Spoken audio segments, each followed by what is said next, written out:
One of the most disturbing aspects of the life of Jesus was that he was poor. Let's think about that. Is it possible to find God in the poor?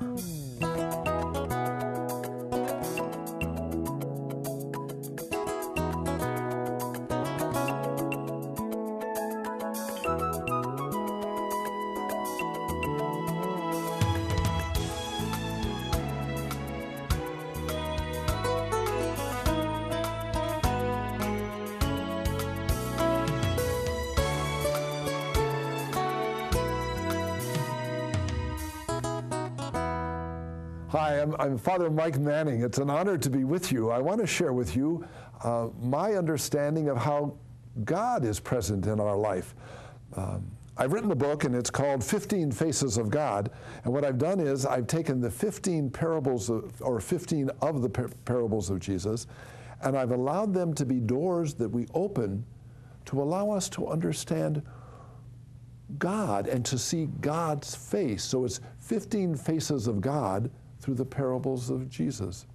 One of the aspects of the parables that is a little bit, well, disconcerting is the thought of finding the face of God in the poor. Well, that's an interesting thought. And when you think about it, that when I look at people that are suffering, that are poor, that don't have enough, that if I look at them, that's an easy way for me to discover the face of God. Let me read to you the parable. You've heard it many times, but oh, it's so beautiful. I just want to read it to you again. It's taken from Matthew 25, verse 31, and it's on to 40. When the Son of Man, Jesus says, when the Son of Man comes in his glory, and all the angels with him, he'll sit upon a glorious throne, and all the nations will be assembled before him. And he'll separate them, one from another, as a shepherd separates sheep from goats. He'll place the sheep on his right and the goats on his left. Then the king will say to those on his right, "Come, you who are blessed by my Father, inherit the kingdom prepared for you from the foundation of the world. For I was hungry, and you gave me food. I was thirsty, and you gave me drink. A stranger, and you welcomed me. Naked, and you clothed me. Ill, and you cared for me. In prison, and you visited me."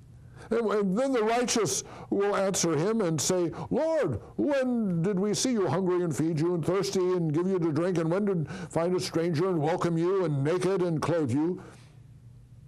And when did we see you ill or in prison and visit you?" And the king will say to them in reply, "Amen, I say to you, whatever you did for one of these least brethren of mine, you did for me." Whoa.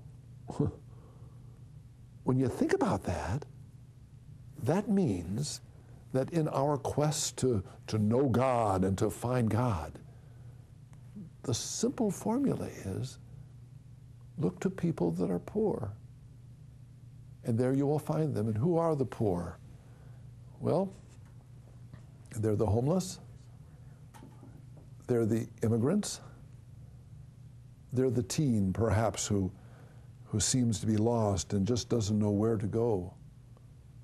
It might even be someone who is very rich, having everything that they need, and yet there's an emptiness in their life, and there's a real poverty, despite having the car and the house and all the things that are there.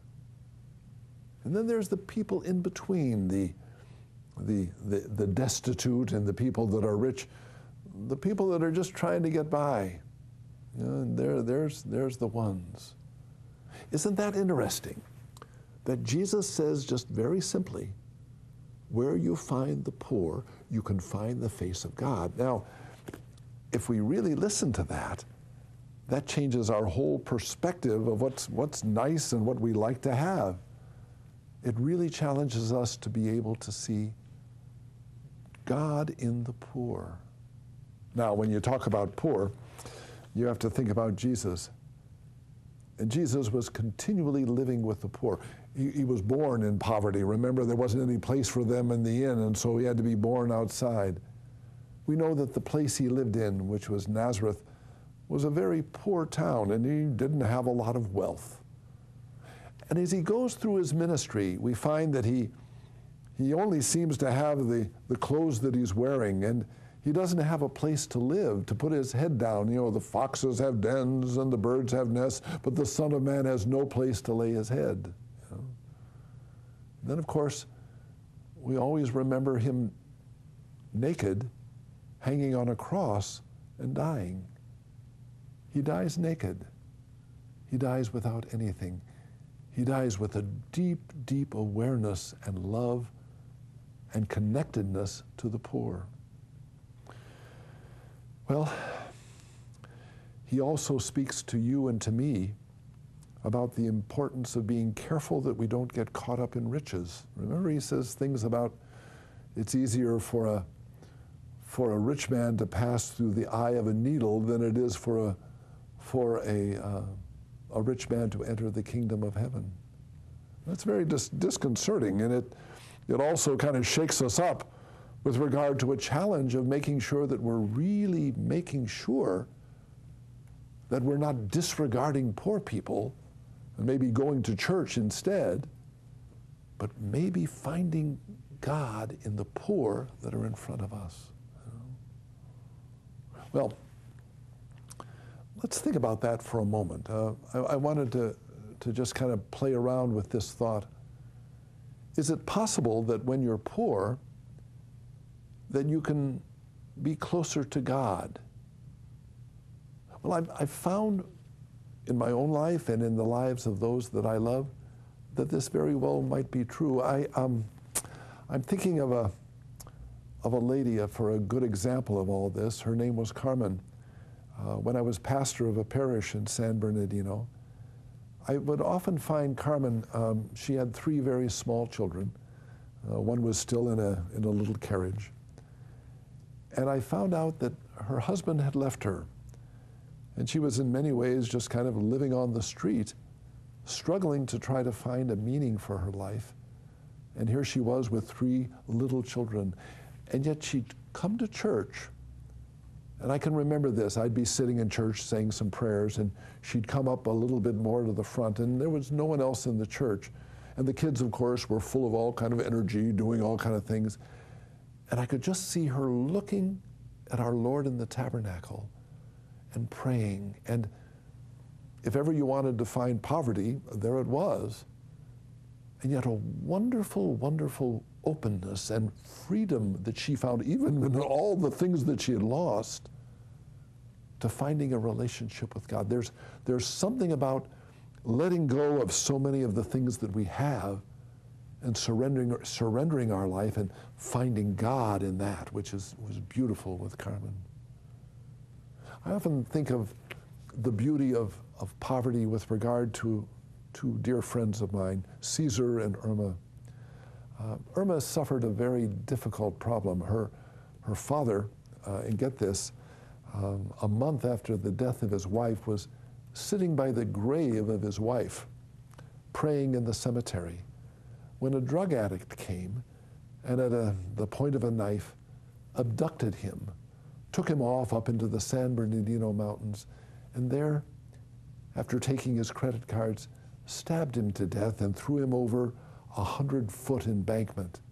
And it took a whole week for them to be able to find his body. Oh, you can imagine what that must have been. First, Irma loses her mother, and now her father with such a cruel and terrible death. I remember I was preaching at the funeral of this man. It was a very, very painful situation. And I pointed to the cross and in back of me, and I saw Jesus hanging on the cross, and I tried to speak to them of the poverty of Christ and yet the deep love of Christ. And I can remember a wonderful little gesture.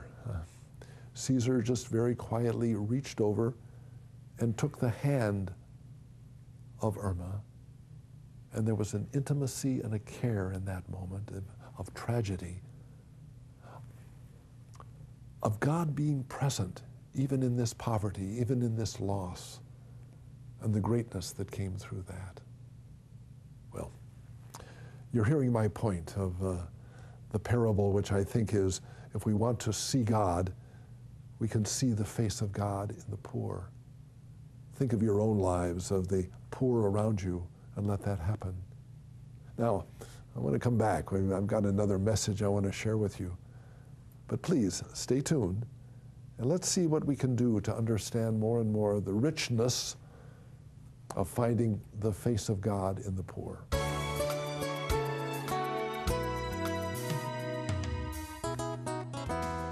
I have written a new book, and I'm excited for you to have it. It's called, get this title, 5 Seconds a Day to a Successful Marriage. I know you probably didn't hear that, but it's really 5 seconds a day to a successful marriage. I have in this book the key to allowing your marriage, if you're madly in love, to get better. If your marriage perhaps has reached a plateau and you're not growing anymore, this can bring new life and hope. And even if your marriage is really gone beyond the realm of possible joy and growth, this can be the answer to bringing new life into your marriage. I try to understand what's going on in marriages. What are some of the problems? Is it money? Is it communication? And what about 5 seconds? What does it mean, only 5 seconds? 5 seconds in our life can change our life. If a doctor comes up to you and says, "I'm sorry, you have cancer," 5 seconds, it could change the whole direction of your life. Someone walks up to you and says, "You just won the lottery." Whoa, your whole life can be changed. Or someone comes to you and says, "I love you." That can be the change. Please, I want you to have this book for yourself, or perhaps for people in your life that you know that are struggling in their marriage. The title again is 5 Seconds a Day to a Successful Marriage. Look on your screen. You see all the information of how you can call in right now, or you can send for email, you can send by mail. And please, for only $8 or more if you can, this book can be yours. And believe me, in 5 seconds, your life will be changed.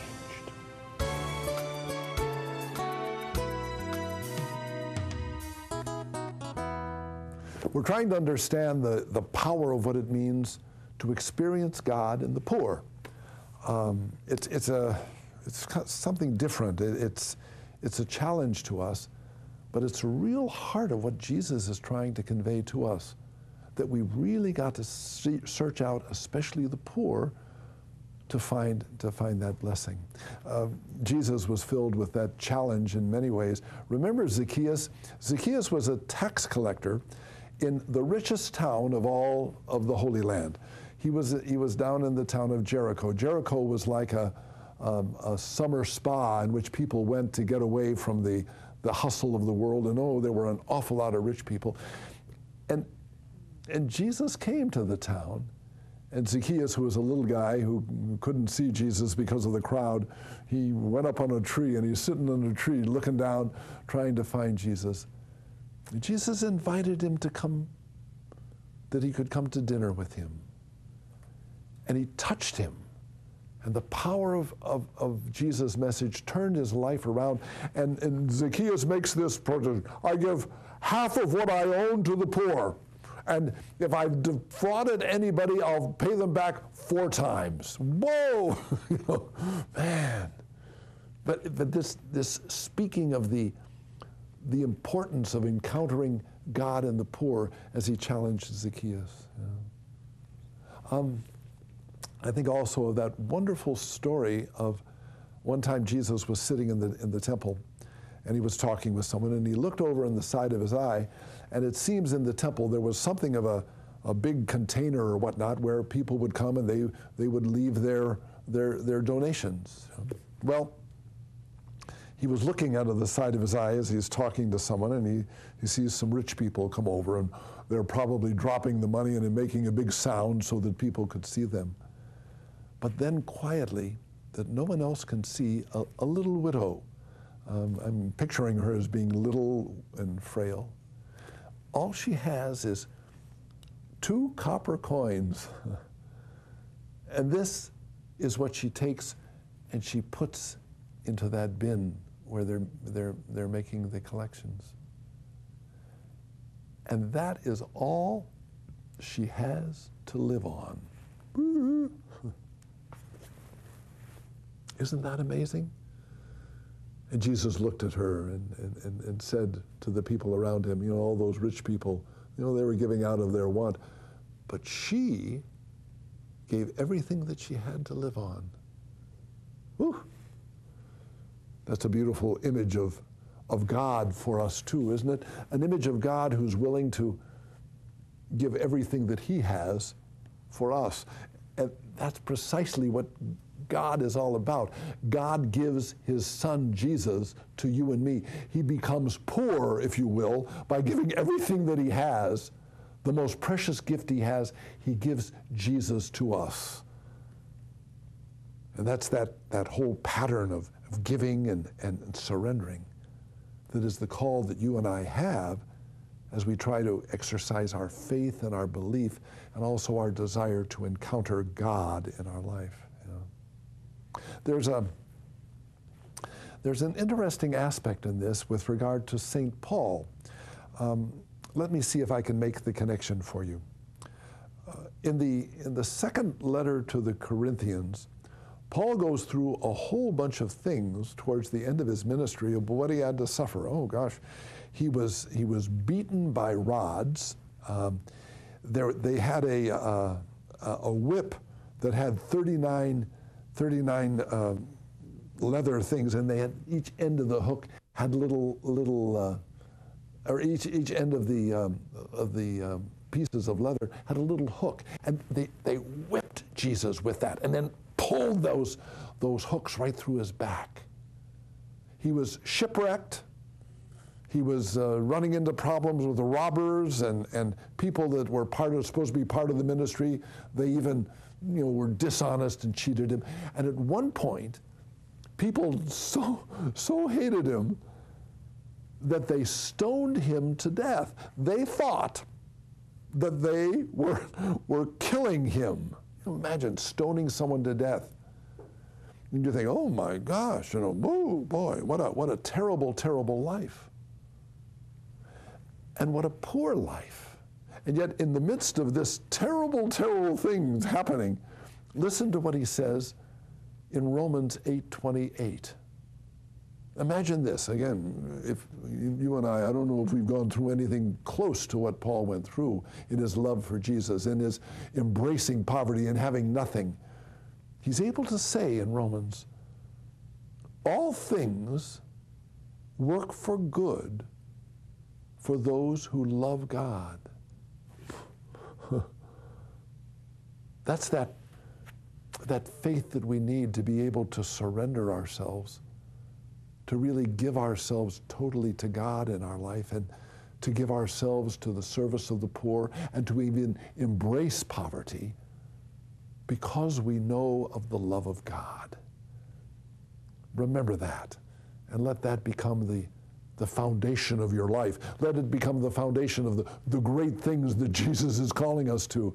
It's not just a call, and it's not just a challenge. It's a foundation of love that God gives us, that based on that love, suddenly we're able to do miracles.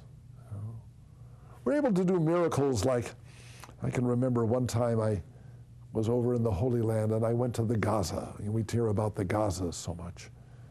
And I was led into the Gaza, into the situations of where young boys had been shot in the legs and where there was bombs that had blown up houses and things were terrible. There was a young lady from the United States who had given up her whole life and was just serving the people in Gaza. Another time I was visiting a place for Mother Teresa in India, and I was led into into a room of 200 handicapped children, and they were all in little stalls that the sisters of Mother Teresa were taking care of. And there was a young man who came, and he had given his whole life to caring for these children. And you know what he was? He was a tennis pro, a big tennis pro that decided to give and encounter God in the poor. There's another story. We went to the garbage dump in Manila, a place called Smoky Mountain. And there in a square mile, all the garbage of Manila was dumped, and people lived, 35,000 lived on and around the garbage dump, and they tried to salvage any kind of metal or whatnot in order to make a living off garbage. And there was a priest, Father Ben, a member of my community, gave his whole life to serving those people, the poor, the poor, the poor. Please, listen to this call of Jesus in your life. Don't be afraid of looking at some of the poor in your world, and even with these new eyes, this challenge of what Jesus is saying to us and what I'm trying to give through the book, allow it to be a source of understanding who God is in the poor. And may you be enriched like you never were enriched before, and find a God of love and joy, not just as you look, but as you start to surrender some of the things that you're holding on to give it to those poor, and to give it to allow God's grace to grow. It's a great story, isn't it? It's a great story of God coming and saying, that's where you'll find me. Look to the poor. May we open our eyes, open our hearts and our souls to God in the poor.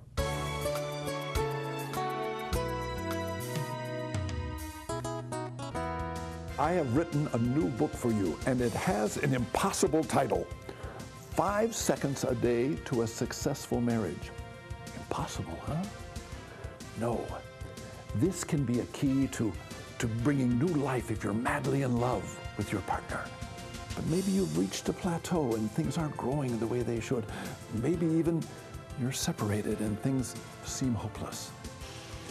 I want to tell you that with this book and with the 5 seconds of challenge, your marriage can turn into a great, great experience of love and power.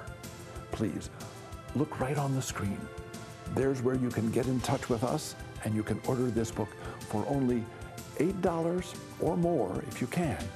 I want to send this to you, and I want to allow your marriage to come to new life and new hope. Remember, 5 seconds a day to a successful marriage. Do it.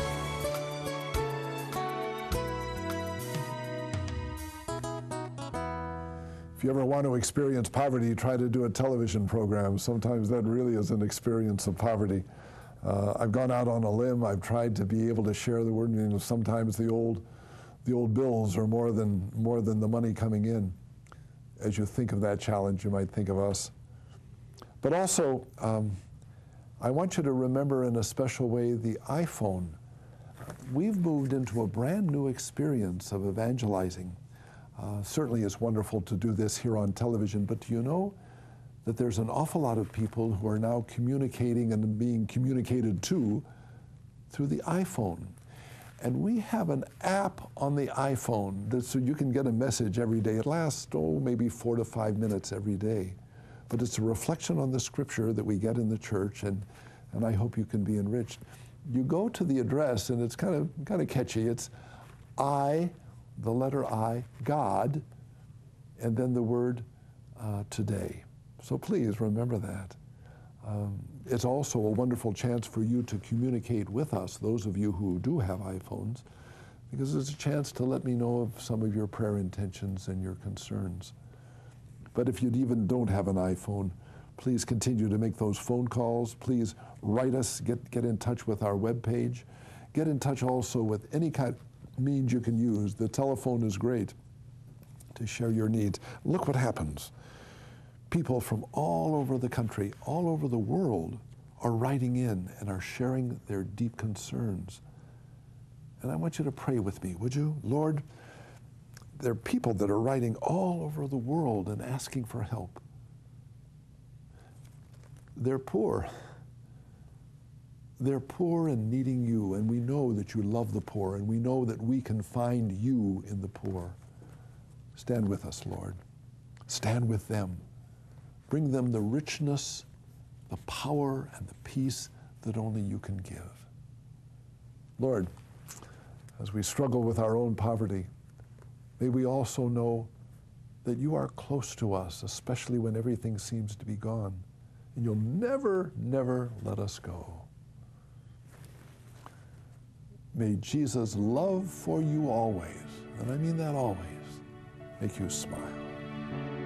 Wish as I may, wish as I might, I'm all out of reasons to hide.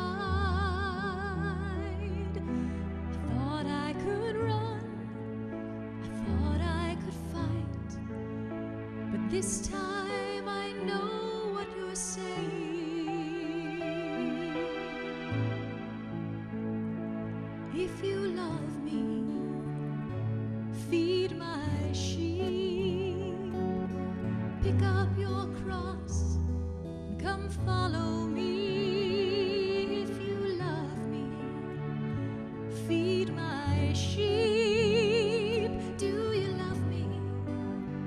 Really love me? Feed my sheep.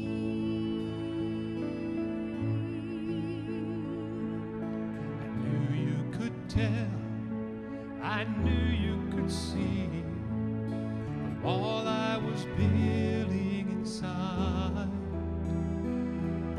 sturdy and strong, till you came along and whispered right through my defenses. If you love me, feed my sheep, pick up your cross and come follow me. If you love me, feed my sheep. Do you love me? Do you really love me? Feed my sheep.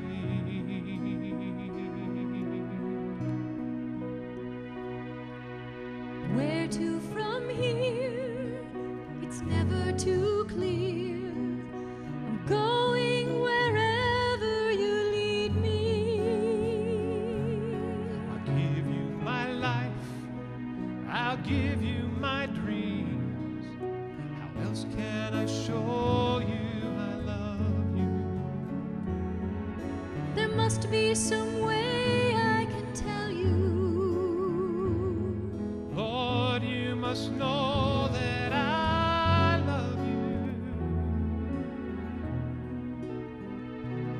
If you love me, feed my sheep. Pick up your cross and come follow me.